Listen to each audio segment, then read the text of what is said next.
We are into September, Rob, and what's the thing you always associate with September? Not footy, outside of footy. The Royal Geelong Show, my friend. That is what I put into September when I was a little tacker, and they're all around the countryside. The spring shows all over Victoria. Well, in fact, as the carnies move from one to the other. As I was a youngster, it was always the Melbourne show, of course, because I didn't grow up in this town.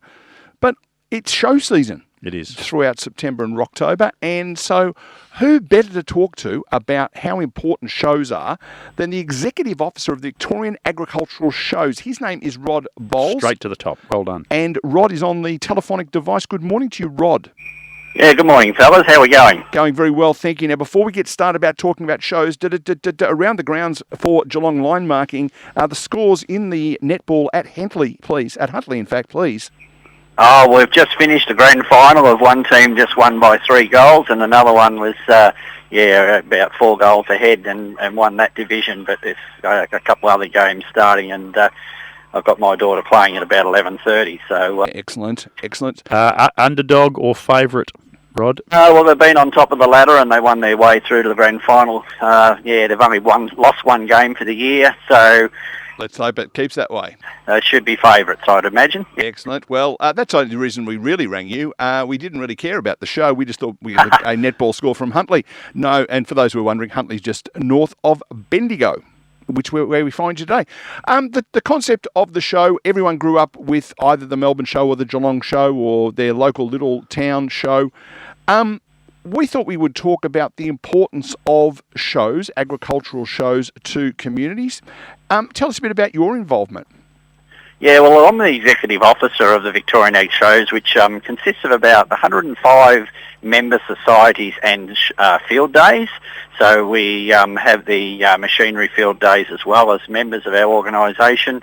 And there's probably about 95 agricultural shows within the state and on the borders that we govern, I guess, as an organisation. So, but anyway, they're always major significant events for every regional town. Well, recently, Rod, I was singing the praises after attending the Speed Machinery Field Day in my employment, and what I found was the first time I'd ever been there, but what I did see was this incredible sense of community that was required to make that thing happen. I imagine that they're under your organisational banner as well. So if that's an example of one working well, that is a very, very good example. Yeah, they are members, and one of the strengths of our Victorian Ag Shows is we negotiate with an insurance company to provide a public liability, which is always a large cost to running an event. And that's where I guess we've got a bit of power with having 100-odd affiliates buying into a insurance program that offers them a competitive rate. Yeah, well, that's a different sort of example. At that site, there was estimated to be over $300 million worth of agricultural machinery that would need to be protected. But I guess the traditional shows that we're talking about today, there's the activities and the people involved that are probably a bigger risk for the operators of the events. Yeah, well, like every organisation, whether it be Rotary, Lions Club or a school organisation, all relies on volunteers, including even this netball I'm at today. Has a host of volunteers behind the scenes doing things, and that's been one of the things that's always hard for the shows to encourage volunteers, and I urge anyone that would like to get involved and keep the events alive, because a lot of the shows are somewhere near 150 years in some cases old, and been a significant event for their towns, and it requires a lot of, and there is a lot of generations of involvement. Sometimes there's a second and third or fourth generation that are show volunteers and awards and things that are in memory of people that have committed their time, and the whole wheel turns purely because of volunteers. The concept of the show, I remember vividly even going to the Melbourne show, it was bringing the country to the city. I suppose that what it was trying to achieve, and it certainly did that. And for me in Geelong, being a country boy, and you'd come in and you'd proudly say, well, this is my life, and show it off to the city people. But it seems to have been taken over with a lot more commerce for different reasons, whether that be the rides and entertainment or just someone there selling something. Is that changed the dynamic of it in your time? Yeah, it has to a degree, but I guess there's still a lot of significance in people showing their wares, whether it be their prize animals through to their cooking and domestic stuff that they make as hobbies. And there's a lot of significance in all that, and that's basically the core of an agricultural show, the competitions. And then you've got another aspect, which is your entertainment, being the arena entertainment or children's entertainers, and as well as the amusement rides and things and show bags and all that commercial side of it, trade sites and things.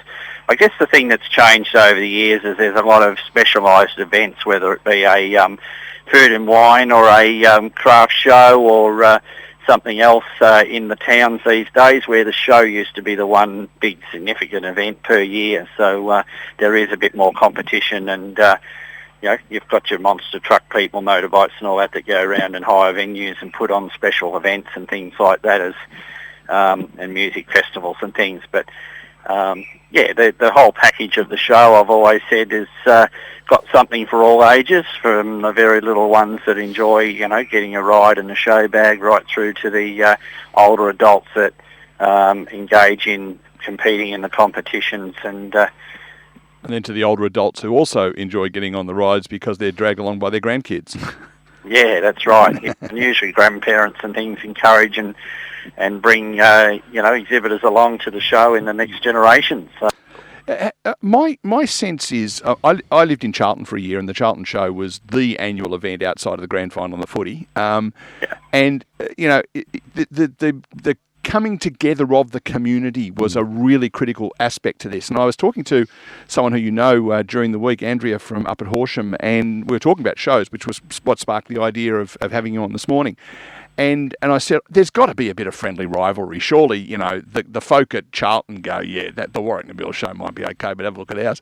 And she pointed out the fact that, no, there's not even friendly rivalry. It's just a real community thing that if Warwick are a bit short on hand, and the folk from Horsham will go across and give them a hand. Is there any rivalry, or is she just telling me a story? No, there's a lot of crossover of different people involved in different shows, and some of those are held in the spring and some are autumn, and various ones get involved because someone might be a horse exhibitor, for example, and there might be a show that needs someone to run that section, so they volunteer their time and chip in and help. So the thing is, every show is sort of in the same business, but every show does something different in some way. Some have like a great ute competition or some major aspect of their show that's different to another one. So there's no two shows sort of the same in most cases, although they've got a lot of similar elements. Well, I've been sitting here thinking, and that's what that whirring noise is in the background, right? In case you're wondering what the whirring noise was, it's Rob thinking. And I was talking to you off air, and it made me feel embarrassed and disappointed that I haven't been to the Geelong show for a while. So I've just pledged I'm going to go this year, and I'll do my own research to see what the change has been like. Because even recently, I ran into a gentleman I know who breeds sheep, and he was telling me how many sheep they're going to be at the Geelong show this year, because there was a period where that sort of disappeared, or well, not totally, but it's being ramped up again. So maybe the show that I see in 2024 might not be dissimilar to the one I probably last attended about the turn of the century. Yeah, the big challenge to the shows has been the revival since COVID.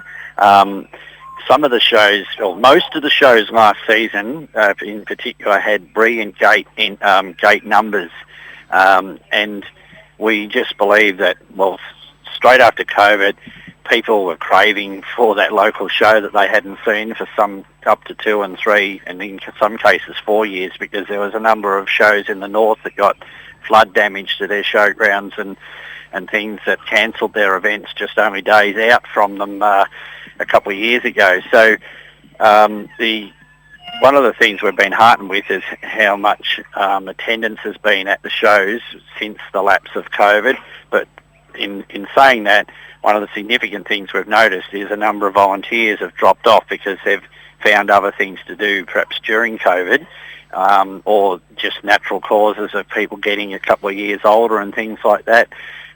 Sadly enough, every time we have a meeting of our Victorian agricultural shows, we acknowledge quite a number of people that have been contributors in our in our deaths each time, and the challenge is bringing younger ones back through the other end to keep stocking up our volunteers. Hence that our board has put some investment into doing some advertising about trying to get some volunteers around our shows again. That's a story for another day, but you're quite right. I think people have lost the sense of joy that comes with volunteering that was just part of how we grew up as youngsters, particularly in the country, but certainly city folk knew it as well. But I think there's a lot of younger people that life's changed and their interests change, and they just haven't experienced the actual joy that you can get by giving of yourself to your community. Yeah, well, I managed Bendigo Show for 17 years as the Executive Officer Secretary there, and we had 30 odd on the committee, but that 30 would change into 200 people come showtime because they'd usually bring their wife or friend or some family connection or that 30 people might have brought 4 or 5 other people in, and all of a sudden you've got a heap of Indians as a workforce to make the overall event happen. So it is a crucial part of the operation, and it's now starting to get that some of the shows have got to pay for some resources, and things that's confronting to them in particular is even the cost of first aid and OH&S and making compliance and things like that for work safe with amusement rides and all that sort of stuff these days. And it's certainly been well documented, some of the incidents that have happened with amusement rides in recent years, and first and foremost is public safety. I think the Speed Field Day was a wonderful example of spreading the community, where a lot of the activity that was required by volunteers was almost sublet out. So it was the Lions Club who are on the gate, and it's the school that are cooking the barbecue, and it's the Rotary that are cooking something else. And that to me was the real essence of the success of an event like that, being able to provide resources to other groups that helps get them through the year to do what they do best. Yeah. Yeah, whilst the Show Society is the primary organiser of the event, I guess it showcases the community as a whole with all the different arms that get involved with putting on that event. And again, there's usually crossovers of people that are volunteers in, whether it be their school group or their local Rotary, and most times gatekeepers, parking attendants, all those sort of things come from voluntary community groups. Now, we're really fortunate to have a rotating guest spot at 9:15 every Saturday morning, and on a monthly basis we interview a veterinary person from the south of New South Wales, a lady called Dione Howard. She's about 25, and she was the National Ambassador for Agricultural Shows, I reckon, in 2022. We've also interviewed a bloke called Josh Antonio, who did the same thing out of Bunbury or Northam or somewhere over that way in WA. The Young Ambassadors program, is that something that Victoria participates in, and how do people get involved? Certainly is. We do a lot of competitions for development of youth in not only ambassadors, but we have sheep and cattle judging, dairy cattle, fleece competitions. There's even some homecraft competitions, but yeah, we do put a fair bit of concentration into the junior and rural ambassadors in Victoria, and we've got 6 fantastic young ladies contesting that during the Royal Melbourne Show, representing different regions of Victoria, and some of this development of youth has been like stepping stones that forms their future, and we've seen it in sometimes that someone might win this award or be seen during these awards that actually gets them a job opportunity in a field of their specialty, and there's some amazing achievements. I often try and relate when I was their age what I would have had on my resume versus what some of these young people do nowadays, and some of their commitment to agricultural shows and their community and that are outstanding.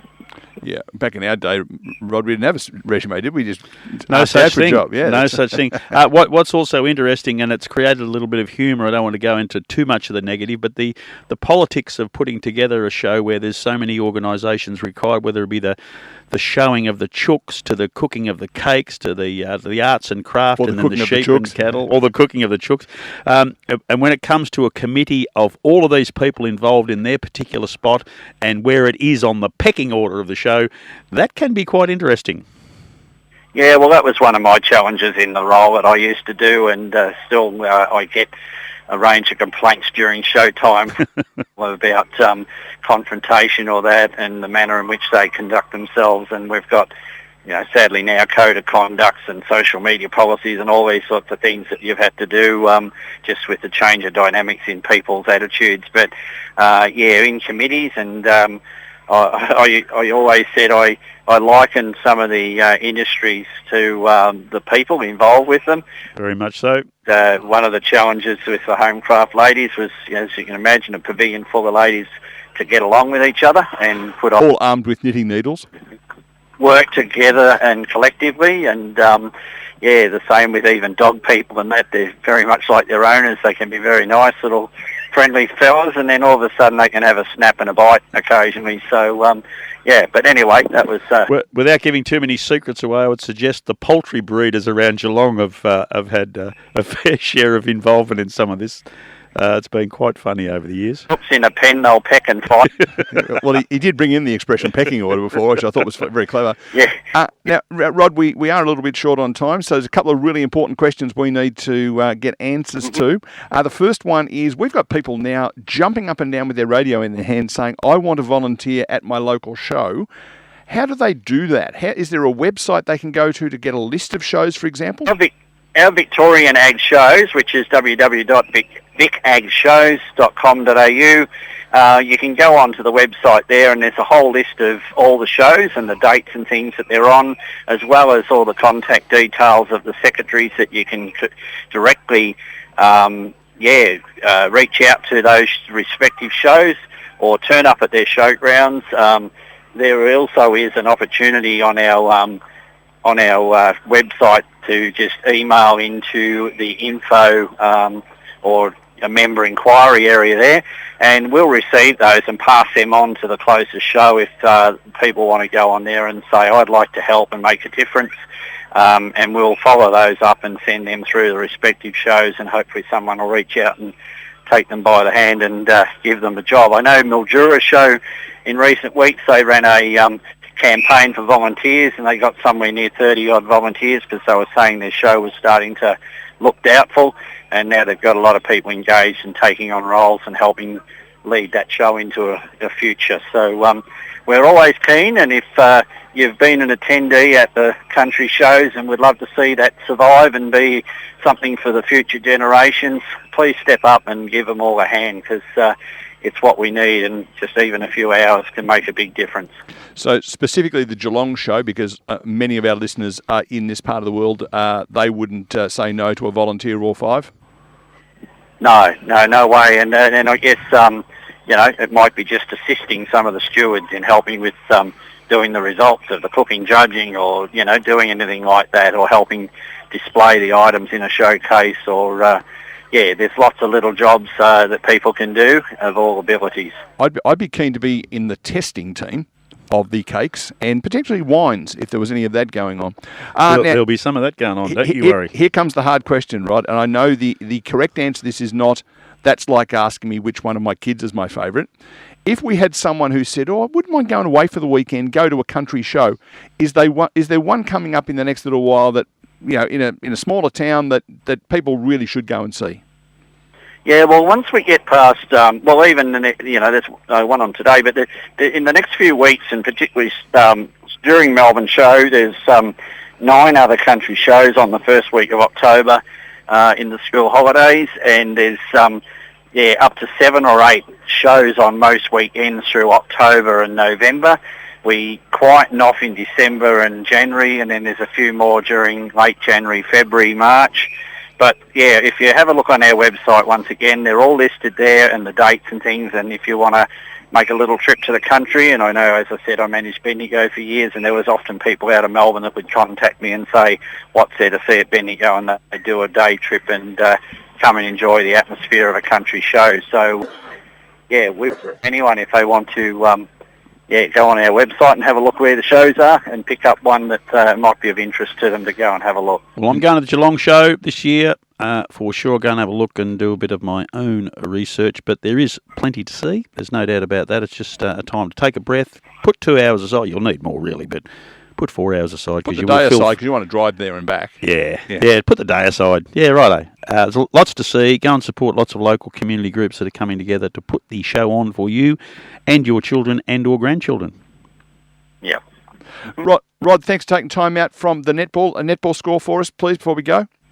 I've walked away from it. Oh, all right, fair enough. And that going on, so I can't really give you an update, but I just thought in fairness to the radio coverage, background noise. Greatly appreciated. Good thinking, Rod. Yeah. All righty. Thanks, Rod. Best Rod Bowles, wishes. Executive Officer of the Victorian Agricultural Shows. Thanks, mate. Yeah, not a problem. Thanks, guys.